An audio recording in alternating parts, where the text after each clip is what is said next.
সবাইকে স্বাগত জানাচ্ছি ২১শে বিজনেসে। সঙ্গে আছি আমি হিরোজুম্মান। নিম্নমুখী প্রবণতা দিয়ে শুরু হয়েছে ঢাকা শেয়ার বাজারের এই সপ্তাহে লেনদেন এবং কিছুতেই ছন্দ পাচ্ছে না ঢাকা শেয়ার বাজার। গত সপ্তাহে লেনদেন কমেছে 40%। এর আগের সপ্তাহের চেয়ে লেনদেন প্রায় 450 কোটি টাকা কমেছে। আজও এই কমতি লেনদেনের ধারা অব্যাহত রয়েছে। এছাড়া সূচক আমরা দেখেছি দিনের শুরুতে 40 পয়েন্টের মতো বৃদ্ধি পেলেও এখন সূচক 17 পয়েন্ট নেগেটিভ রয়েছে। গত সপ্তাহ শেষে সূচকের অবস্থান ছিল 5,449, এখন সূচক অবস্থান করছে 5,432 পয়েন্টে। মোট লেনদেন হওয়া কোম্পানিগুলোর মধ্যে বেশিরভাগ কোম্পানি দর হারিয়েছে। মোট লেনদেন হওয়া কোম্পানিগুলোর মধ্যে মাত্র 112টি কোম্পানি দর বৃদ্ধি পেয়েছে, 186টিরও বেশি কোম্পানি দর হারিয়েছে। অপরিবর্তিত রয়েছে 56টি কোম্পানি শেয়ারের দাম। এছাড়া লেনদেনের গতি খুবই কম রয়েছে, 300 কোটি টাকার আশপাশে লেনদেন হচ্ছে।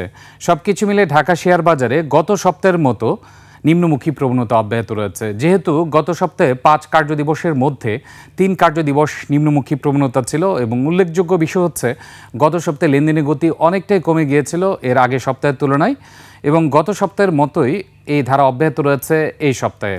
এবং এক সপ্তাহে সূচকের কি কমেছে এবং লেনদেন কি পরিমাণ কমেছে সেটা আপনাদেরকে জানিয়ে দিচ্ছি। গত সপ্তাহে সূচক কমেছে 74 পয়েন্টের মতো। এছাড়া লেনদেন এর আগের সপ্তাহে ডেইলি অ্যাভারেজ লেনদেন ছিল 1149 কোটি টাকা, যেটি গত সপ্তাহে দাঁড়িয়েছে 701 কোটি টাকা। সেই হিসেবে 39% লেনদেন কমেছে ঢাকা শেয়ার বাজারে গত সপ্তাহে। গত সপ্তাহে শেষে যে সকল কোম্পানি এবং সেক্টর ওয়াইজ পিও অবস্থান রয়েছে সেগুলো জানিয়ে দিচ্ছি। প্রথমত মার্কেট পি এখন রয়েছে 10.50%। সবচেয়ে কম পি রয়েছে ফিউল অ্যান্ড পাওয়ার সেক্টরে 6.29। ব্যাংকিং সেক্টর দ্বিতীয় সর্বনিম্ন পি রয়েছে 6.90। ফার্মাসিউটিক্যাল কেমিক্যাল রয়েছে 11.14% পি। ইঞ্জিনিয়ারিং সেক্টর 11.38 রয়েছে price two earning ratio. Service and real estate 11.61, textile 12.11, financial institution 12.24, insurance 12.98, cement 13.54, telecommunication 14.8। বাকি সবকটি সেক্টর পি রয়েছে 15-এর উপরে।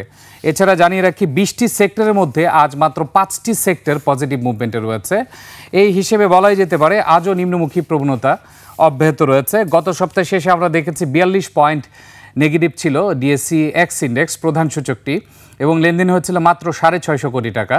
সেই হিসেবে গত সপ্তাহে দরপতন অব্যাহত রয়েছে আজ ঢাকা শেয়ার বাজারে। দর্শক, এশিয়া প্যাসিফিকের উল্লেখযোগ্য স্টক এক্সচেঞ্জের সাথে ঢাকা শেয়ার বাজারে কিছুটা তুলনা আপনাদের সামনে তুলে ধরছি। শ্রীলঙ্কাতে এক বছরে সূচক বৃদ্ধি পেয়েছে 92.27। এক মাসে সূচক বৃদ্ধি পেয়েছে 2.11, অর্থাৎ এক বছরে 93% সূচক বৃদ্ধি পেয়েছে শ্রীলঙ্কাতে। বাংলাদেশে এক বছরে সূচক কমেছে 4.5%। এক মাসে যদিও 1.42% পজিটিভ রয়েছে, কিন্তু এক বছরে সূচক কমেছে 4.5%। এছাড়া পাকিস্তানের সাথে তুলনা করে বলে দিচ্ছি, পাকিস্তানে 3টি ইন্ডেক্স রয়েছে। কেএসি 100 ইন্ডেক্স বৃদ্ধি পেয়েছে এক বছরে 93%।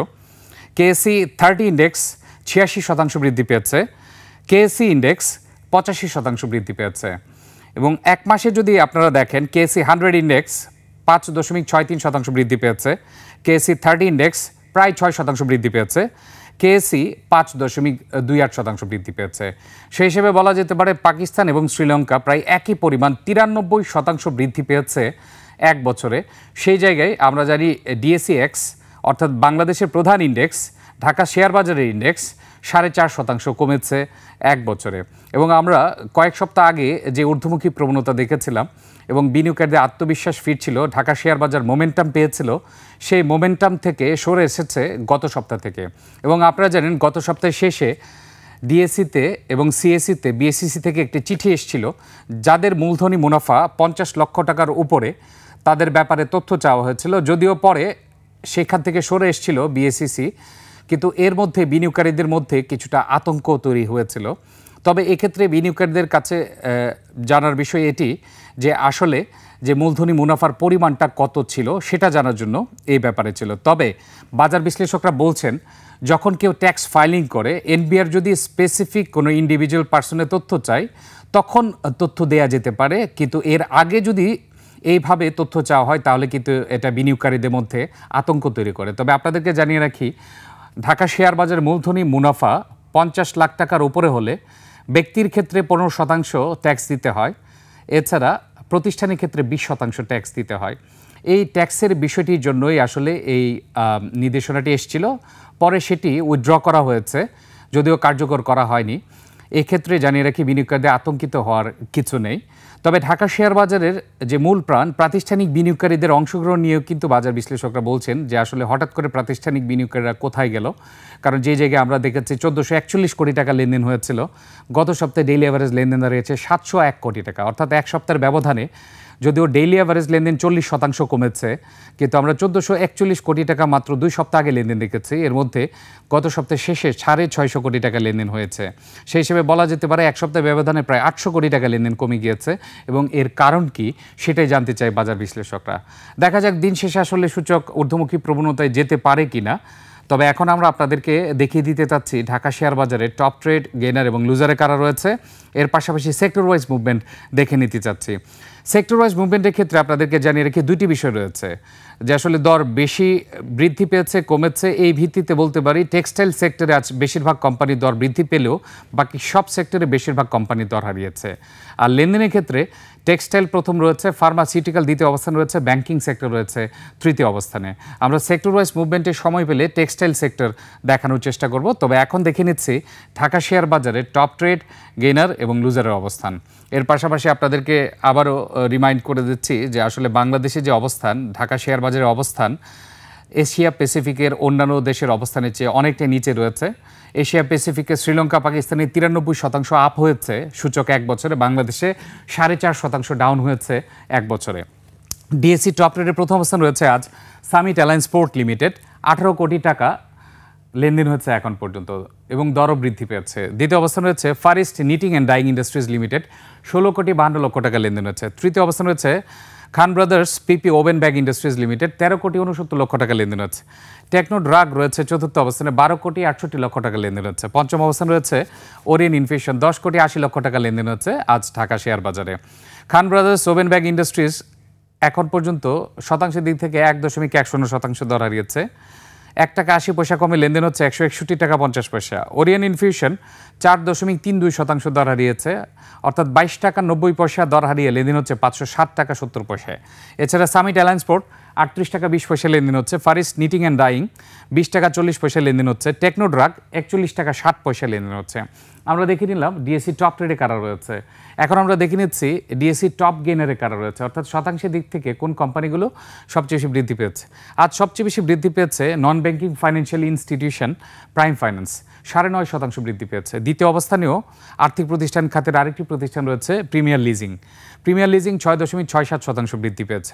ফ্যামিলি টেক্সটাইল রয়েছে তৃতীয় অবস্থানে, 5.26% বৃদ্ধি পেয়েছে। দুলমিয়া কটন মিলস রয়েছে চতুর্থ অবস্থানে, 5.08% বৃদ্ধি পেয়েছে। পঞ্চম অবস্থানে রয়েছে আরেকটি আর্থিক প্রতিষ্ঠান খাতের কোম্পানি বিডি ফাইন্যান্স, 5% বৃদ্ধি পেয়েছে এখন পর্যন্ত। প্রাইম ফাইন্যান্স 2 টাকা 30 পয়সায় লেনদেন হচ্ছে। প্রিমিয়ার লিজিং 1 টাকা 60 পয়সায় লেনদেন হচ্ছে। ফ্যামিলি টেক্স 2 টাকা লেনদেন হচ্ছে। দুলমিয়া কটন 132 টাকা 40 পয়সা লেনদেন হচ্ছে। বিডি ফাইন্যান্স 12 টাকা 60 পয়সা লেনদেন হচ্ছে। আমরা দেখে নিলাম টপ গেইনারের অবস্থান। এখন আমরা দেখে নিচ্ছি টপ লুজারে কারা রয়েছে ঢাকা শেয়ার বাজারে। টপ লুজারে যে সকল প্রতিষ্ঠান রয়েছে তাদের মধ্যে আমরা এর আগে যেটা দেখেছিলাম, আজ একীভূতকরণে 5টি ব্যাংকই টপ লুজারে রয়েছে। ফার্স্ট সিকিউরিটি ইসলামী ব্যাংক, এক্সিম ব্যাংক, গ্লোবাল ইসলামী ব্যাংক, ইউনিয়ন ব্যাংক, সোশ্যাল ইসলামী ব্যাংক, যে 5টি ব্যাংক একীভূতকরণ করতে যাচ্ছে এবং প্রশাসক নিয়োগ দিচ্ছে এই 5টি ব্যাংক একীভূতকরণ করার জন্য, এই 5টি ব্যাংক আজ লুজারে রয়েছে। ফার্স্ট সিকিউরিটি ইসলামী ব্যাংক 8.33% দর হারিয়েছে। এক্সিম ব্যাংক 5.56% দর হারিয়েছে। গ্লোবাল ইসলামী ব্যাংক 5.5% দর হারিয়েছে। ইউনিয়ন ব্যাংক 5.26% দর হারিয়েছে। সোশ্যাল ইসলামী ব্যাংক 4.28% দর হারিয়েছে। ফার্স্ট সিকিউরিটি ইসলামী ব্যাংক 2 টাকা 20 পয়সা লেনদেন হচ্ছে। এক্সিম ব্যাংক 3 টাকা 40 পয়সা লেনদেন হচ্ছে। গ্লোবাল ইসলামী ব্যাংক 1 টাকা 80 পয়সা লেনদেন হচ্ছে। ইউনিয়ন ব্যাংক 1 টাকা 80 পয়সা লেনদেন হচ্ছে। সোশ্যাল ইসলামী ব্যাংক লিমিটেড 3 টাকা 90 পয়সায় লেনদেন হচ্ছে এখন পর্যন্ত। দর্শক, আমরা সংক্ষিপ্তভাবে এখন খাতভিত্তিক অবস্থান দেখে নিব। টেক্সটাইল সেক্টরের অবস্থান কেমন রয়েছে সেটা আমরা দেখতে যাচ্ছি। যেহেতু ঢাকা শেয়ার বাজারে আজ সব কয়টি সেক্টরে আমরা নিম্নমুখী প্রবণতা দেখছি, এই ক্ষেত্রে টেক্সটাইল সেক্টর একটু ব্যতিক্রম। টেক্সটাইল সেক্টরে আমরা টপ ট্রেডে দেখতে পাচ্ছি Far East Knitting and Dyeing Industries Limited প্রথম অবস্থানে রয়েছে টপ ট্রেডে, ইনভয় টেক্সটাইল দ্বিতীয় অবস্থানে, মালিক স্পিনিং মিলস তৃতীয় অবস্থানে, আর্গন ডেনিম চতুর্থ অবস্থানে, মতিন স্পিনিং মিলস পঞ্চম অবস্থান রয়েছে। এবং টপ ট্রেডে আমরা দেখছি শুধুমাত্র একটি প্রতিষ্ঠান দর হারিয়েছে, বাকি 4টি দর বৃদ্ধি পেয়েছে। টেক্সটাইলের টপ ট্রেডের পাশাপাশি আমরা টপ গেইনার এবং লুজার দেখে নিচ্ছি। টেক্সটাইল খাতে টপ গেইনারে অর্থাৎ শতাংশের দিক থেকে যে সকল প্রতিষ্ঠান সবচেয়ে বেশি বৃদ্ধি পেয়েছে তাদের নামগুলো দেখে নিতে যাচ্ছি। এছাড়া আপনাদেরকে জানিয়ে রাখি আজ লেনদেনের দিক থেকে টেক্সটাইল খাতে সবচেয়ে বেশি লেনদেন হচ্ছে। টেক্সটাইল খাতে টপ গেইনার রয়েছে Family Textile, Dulamia Cotton Mill, Hwa Well Textile, Argon Denim, Far East Knitting and Dyeing Industries Limited. এছাড়া টপ গেইনারে যারা রয়েছে টেক্সটাইল খাতে তাদের নামগুলো বলে দিচ্ছি। টেক্সটাইল খাতে টপ লুজারের যে সকল প্রতিষ্ঠানগুলো রয়েছে তাদের মধ্যে তমিজ টেক্সটাইল প্রথম অবস্থানে, মেট্রো স্পিনিং মিলস দ্বিতীয় অবস্থানে, মিথুন নিটিং তৃতীয় অবস্থানে, নিউ লাইন ক্লোদিং চতুর্থ অবস্থানে, অ্যাপেক্স স্পিনিং পঞ্চম অবস্থান রয়েছে। আমরা দেখে নিলাম ঢাকা শেয়ার বাজারের top trade gainer loser, textile খাতে টপ ট্রেড গেইনার লুজার। এছাড়া আমরা সূচকের অবস্থান বলে দিয়েছি, সূচক এখন নিম্নমুখী প্রবণতা রয়েছে। গত সপ্তাহের শেষের নেতিবাচক প্রবণতা অব্যাহত রয়েছে। ঢাকা শেয়ার বাজারে লেনদেনের গতিও অনেকটাই কম রয়েছে।